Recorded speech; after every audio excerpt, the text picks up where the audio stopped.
Pas ngjarjes së rëndë të ndodhur në qytetin e Vlorës, ku për shkak të erës së fortë humbi jetën aksidentalisht një grua e moshës rreth 50 vjeçe, një prej dëshmitarëve ka ndarë për mediat në momentet e fundit përpara incidentit tragjik. Sipas raportimeve paraprake nga qendra spitalore rajonale e Vlorës, viktima ka mbritur pa shenja jete pas ndërtimit fatal në zonën e kokës, menjëherë pas përplasjes me bordurën anësore të rrugës.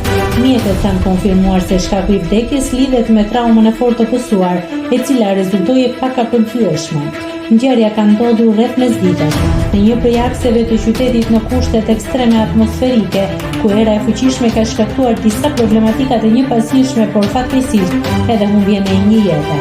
Terreni i lagur dhe lëvizja me bicikletë e bën situatën edhe më delikate, teksa dëshmitarja ka treguar se viktima nuk u pengua nga bordura në lëvizje, por era e fortë ndikoi direkt në humbjen e ekuilibrit.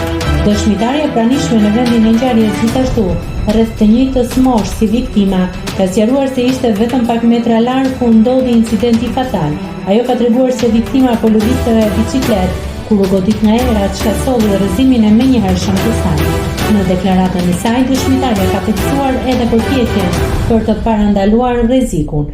Aty ishin dy nga ata që fshinin rrugët, një burr dhe një grua punonjës të bashkisë Vlorë me një karrocë. Çadrën u amori era, u apërtheu dhe unë isha aty. I paralajmërova, ikni, ndërkohë sa u largova pak tek agjencia, ajo ra. Ajo sqaroi se viktima u godit nga era teksa ishte në bicikletë. Atë e mori era, ishte në bicikletë, i ra koka në bordurë, nuk u pengua. Bordura nuk ishte pengesë. Ato janë vënë se janë të bukura, u shpreh ajo, duke hedhur poshtë. Çdo interpretim se elementet urbane kanë qenë shkaku iniciuesi i incidentit. Forcat e policisë kanë mbritur menjëherë në vend ngjarje dhe kanë nisur procedurat e pasqyrimit zyrtar të rrethanave. Ndërkohë, OSHE dhe Bashkia Vlora raportuan se në orët pas incidentit, ekipet e tyre kanë qenë në terren për menaxhimin e pasojave që solli moti i rënduar, me fokus sigurimin e akseve dhe ndërhyrjen emergjente ku ka qenë e nevojshme.